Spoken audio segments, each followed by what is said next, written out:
স্বাগত জানাচ্ছি প্রবাসী নিউজ 24 সংবাদে। আপনাদের সাথে আছি আমি জান্নাতুল ফেরদৌস রুবা।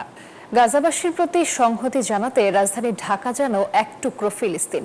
জনসমুদ্রে পরিণত হয় রাজধানীর সোহরাওয়ার্দী উদ্যান। মিছিলে স্লোগানে উত্তাল জনতার প্রাণে তীব্র হয় ইসরায়েলি আগ্রাসনের বিরুদ্ধে প্রতিবাদ। আন্তর্জাতিক আদালতে ইসরায়েলের গণহত্যার বিচার, মুসলিম বিশ্বকে ইসরায়েলের সাথে সব ধরনের সম্পর্ক ছিন্ন করা সহ 5 দফা দাবি জানিয়ে শেষ হয় মার্চ ফর গাজা কর্মসূচি। ফিলিস্তিনিদের প্রতি সংহতি জানালো ঐক্যবদ্ধ বাংলাদেশ। দলমত নির্বিশেষে গাজাতে ইসরায়েলি গণহত্যার প্রতিবাদে রাজপথে নেমে আসলো নানা শ্রেণী পেশার মানুষ।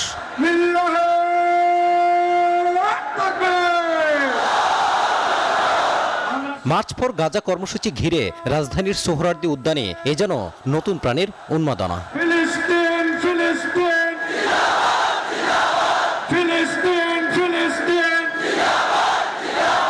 একদিকে অসহায় নিরুপায় ফিলিস্তিনিদের প্রতি সীমাহীন সংহতি ও ভালোবাসা, বিপরীতে তীব্র ঘৃণা জানানো হয়েছে নিষ্ঠুর বর্বর গণহত্যাকারী ইসরায়েলের প্রতি।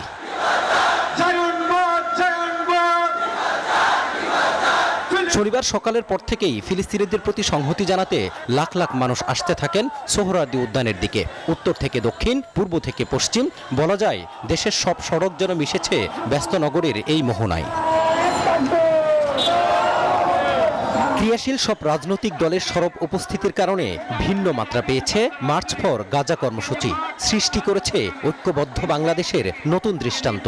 বিএনপি, জামাত, এনসিপি, হেফাজত, খেলাফত, চরমোনাই, বামপন্থী, ডানপন্থী সবাই মিলে সংহতি জানিয়েছে যুদ্ধ বিধ্বস্ত গাজাবাসীর প্রতি।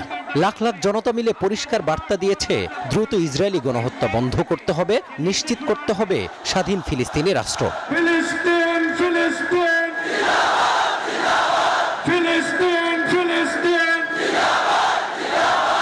বিশাল এই গণজমায়েতে একেবারেই সংক্ষিপ্ত বক্তব্য দেন বিশ্বের অন্যতম ইসলামিক চিন্তাবিদ ও আলোচিত বক্তা মিজানুর রহমান আজহারি। এ সময় স্লোগানে স্লোগানে প্রকম্পিত করেছেন, মাতিয়ে রেখেছেন পুরো সোহরাওয়ার্দী উদ্যান। Free, free Palestine from the river to the sea. Palestine will be free.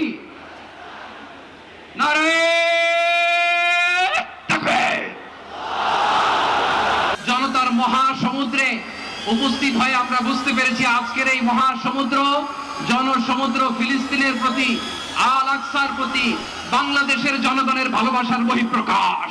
প্রচণ্ড রোদ আর ভ্যাপসা গরমে সবারই হাঁসফাঁস অবস্থা, কিন্তু ফিলিস্তিনিদের প্রতি সংহতি জানাতে শৃঙ্খলা যেন ছিল বেশ।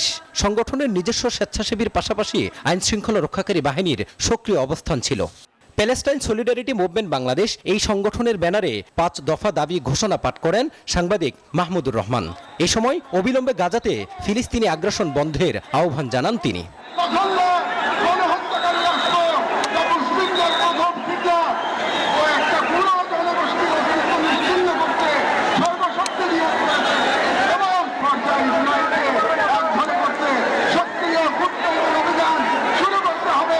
অসহায় ফিলিস্তিনিদের প্রতি সমবেদনা জানিয়ে দোয়া ও মোনাজাত করেন জাতীয় মসজিদ বাইতুল মুকাররমের খতিব ও এই সংহতি সমাবেশের সভাপতি মুফতি আব্দুল মালিক।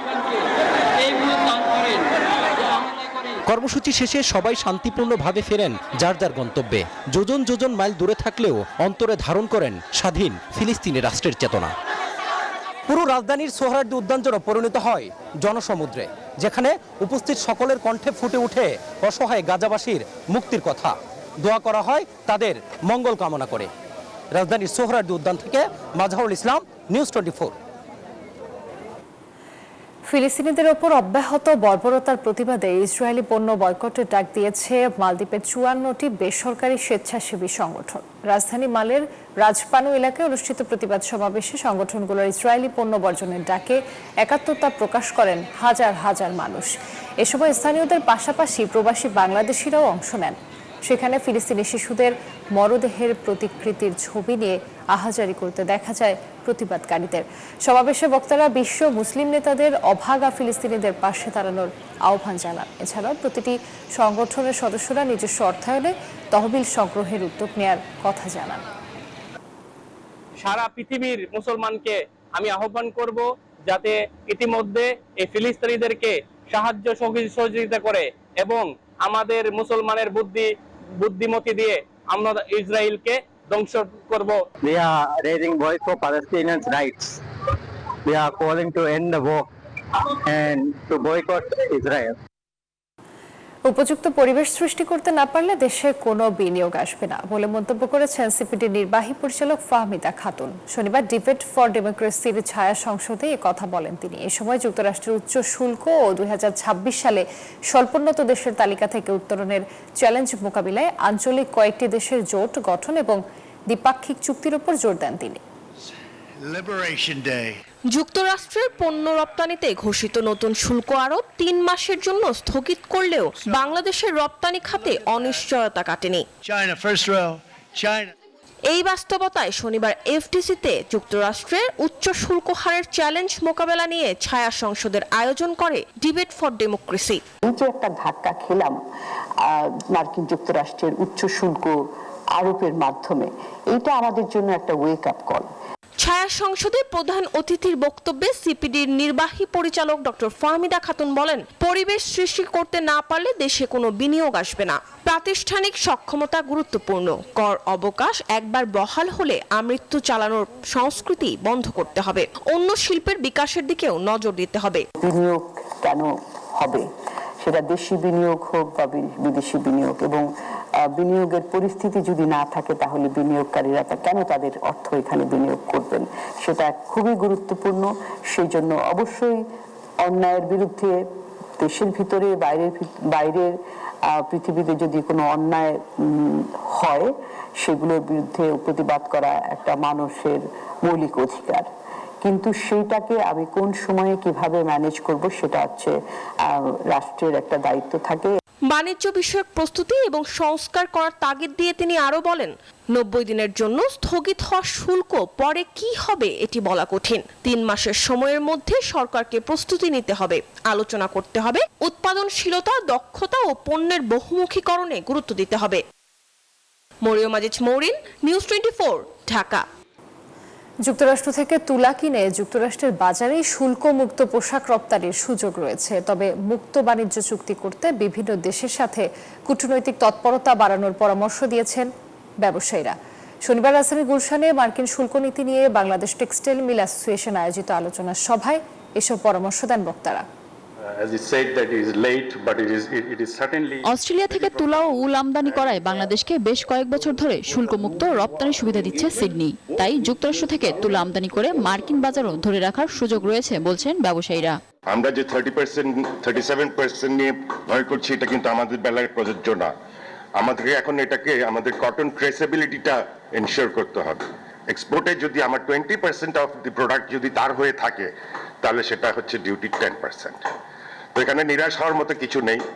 দেশে তৈরিকৃত রপ্তানি পোশাকের মাত্র 10% যায় মার্কিন বাজারে। যুক্তরাষ্ট্রের সাথে অন্যান্য দেশগুলো মুক্ত বাণিজ্য চুক্তিতে সফল হলে বাজার হারাতে পারে বাংলাদেশ। বিকল্প হিসেবে আসিয়ান ও এআরএফ এর সাথে কূটনৈতিক সম্পর্ক বাড়ানোর পরামর্শ দেন বক্তারা।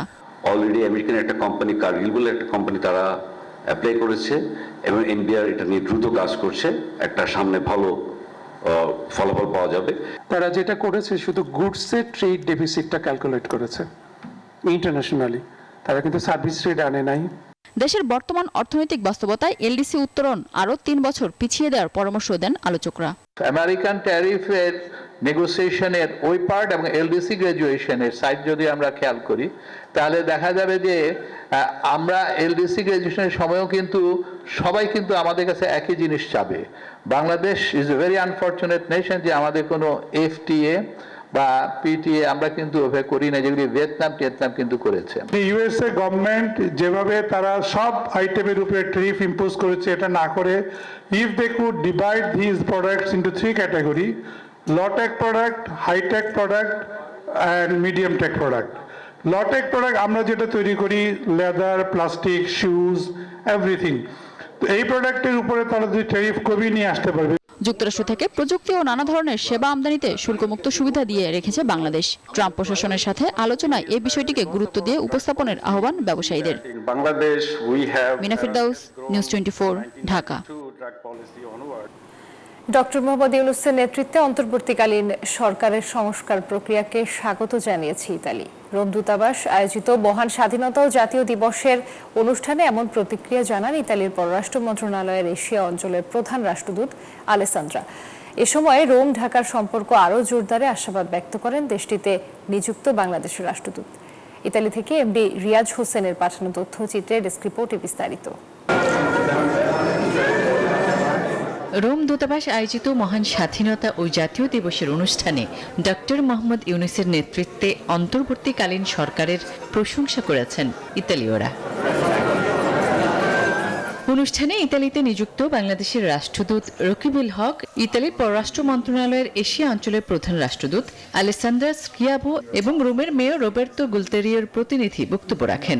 এ সময় রাষ্ট্রদূত রকিবুল হক ঢাকা রোম সম্পর্ক আরও জোরদারে আশাবাদ ব্যক্ত করেন। We are globally acknowledged for our role in defending and promoting world peace, reflected in our position as the premier UN peacekeeping troop contributor country.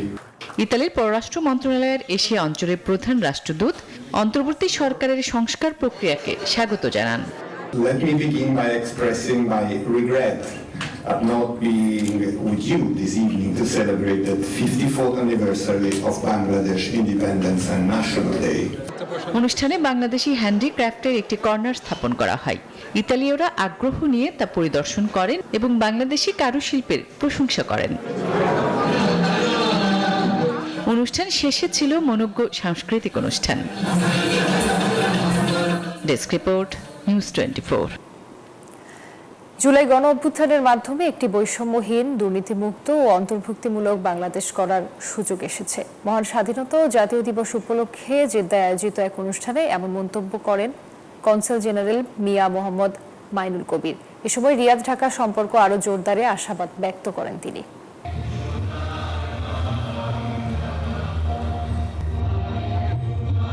যথাযোগ্য মর্যাদায় মহান স্বাধীনতা দিবস উদযাপন করেছে বাংলাদেশ কনসুলেট জেনারেল জেদ্দা। অনুষ্ঠানে প্রধান অতিথি ছিলেন সৌদি আরবের পররাষ্ট্র মন্ত্রণালয়ের মহাপরিচালক ফরিদ বিন সাদ আল শেহরি। এ সময় ঢাকা রিয়াদের সম্পর্ক আরও সুদৃঢ় হবে বলে আশাবাদ ব্যক্ত করেন কনসাল জেনারেল মিয়া মোহাম্মদ মাইনুল কবির। বলেন, জুলাই গণ অভ্যুত্থান একটি বৈষম্যহীন, দুর্নীতিমুক্ত এবং অন্তর্ভুক্তিমূলক বাংলাদেশ গড়ার সুযোগ এনে দিয়েছে। ট্রেড রিলেশনস, ইনভেস্টমেন্ট রিলেশনস কিভাবে আরো বাড়তে পারবো ক্রমান্বয়ে, সেই বিষয়গুলোর কিছুটা আমরা তুলে ধরার চেষ্টা করেছি এখানে। এবং আমাদের এই যে প্রচেষ্টা সৌদি আরবে বাংলাদেশকে ঠিকমতো তুলে ধরা এবং প্রবাসী বাংলাদেশিদের কল্যাণে সহযোগিতায় কাজ করা, এটা আমরা করছি এবং ভবিষ্যতে করে যাব।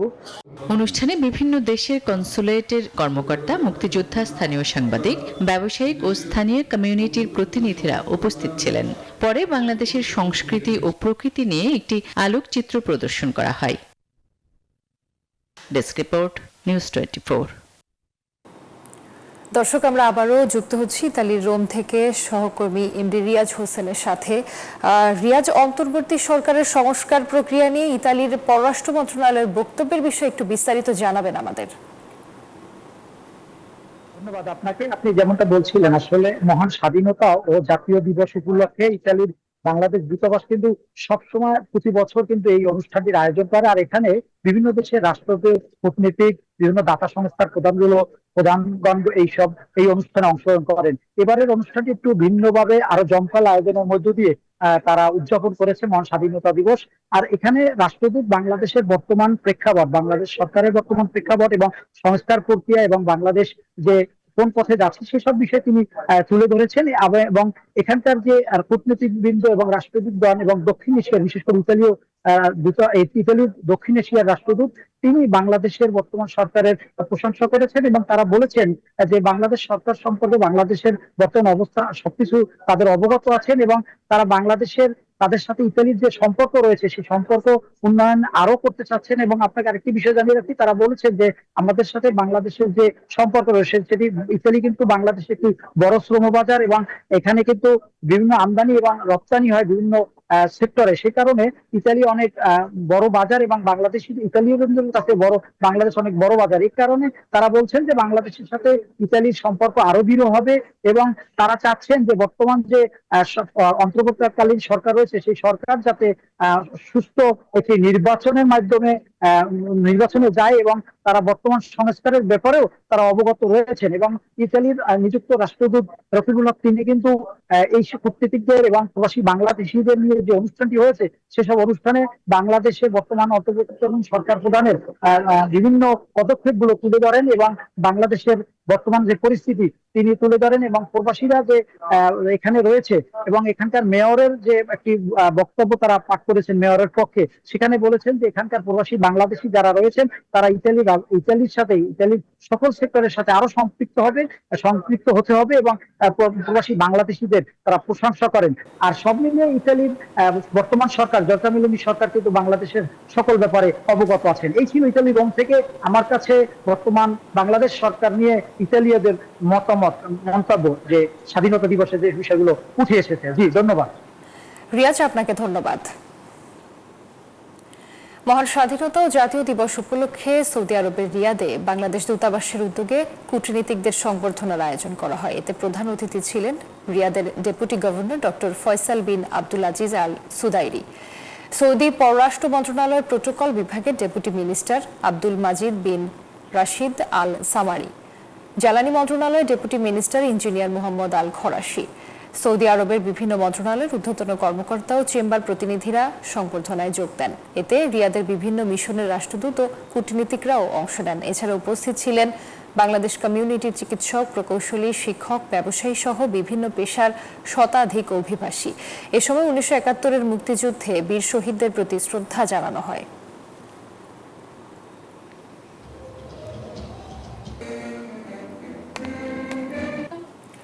অস্ট্রেলিয়ার সিডনির ওয়ালি পার্কে বাঙালির প্রাণের বৈশাখী মেলা অনুষ্ঠিত হয়েছে। টাবু সঞ্চয়ের সার্বিক পরিচালনায় এবং ওমেন কাউন্সিল অস্ট্রেলিয়া ও গাংচিল মিউজিকের সহযোগিতায় এই মেলায় বিশেষ অতিথি ছিলেন অস্ট্রেলিয়ায় নিযুক্ত বাংলাদেশের নতুন হাইকমিশনার FM বোরহান উদ্দিন। আমি আজ সিডনিতে বাংলাদেশের দ্বারা আয়োজিত বৈশাখ উপলক্ষে যে মেলা, সেই মেলায় এসেছি। এটা ওয়ালি পার্ক। আমি অত্যন্ত খুশি হয়েছি এখানে এসে দেখে যে অস্ট্রেলিয়াতে এক টুকরো বাংলাদেশ। এখানে বেশ কয়েক হাজার মানুষের অংশগ্রহণ, বিভিন্ন স্টল আছে, বাংলাদেশি খাবার, বাংলাদেশি কৃষ্টি কালচার এখানে সবাই তুলে ধরেছে। এখানকার স্থানীয় লোকজন আসছেন এবং আমাদের সংস্কৃতি সম্পর্কে অবহিত হচ্ছেন। আগামী ডিসেম্বর থেকে জুন মাসের মধ্যে জাতীয় নির্বাচনের লক্ষ্য নিয়ে সংস্কার কার্যক্রম দ্রুত এগিয়ে নেওয়ার তাগিদ দিয়েছেন প্রধান উপদেষ্টা অধ্যাপক ডক্টর মোহাম্মদ ইউনূস। ঐক্যমত্য কমিশনের 2 সদস্যের সঙ্গে শনিবার বিকেলে প্রধান উপদেষ্টার সরকারি বাসভবন যমুনায় এক বৈঠকে তিনি এ তাগিদ দেন। এতে অংশ নেন জাতীয় ঐক্যমত্য কমিশনের সহসভাপতি অধ্যাপক আলী রিয়াজ ও সদস্য ডক্টর বদিউল আলম মজুমদার। প্রধান উপদেষ্টার বিশেষ সহকারী মনির হায়দার এ সময় উপস্থিত ছিলেন। আলী রিয়াজ ও ডক্টর বদিউল আলম মজুমদার জাতীয় ঐক্যমত্য কমিশনের কার্যক্রমের অগ্রগতি সম্পর্কে কমিশনের চেয়ারম্যানকে অবহিত করেন।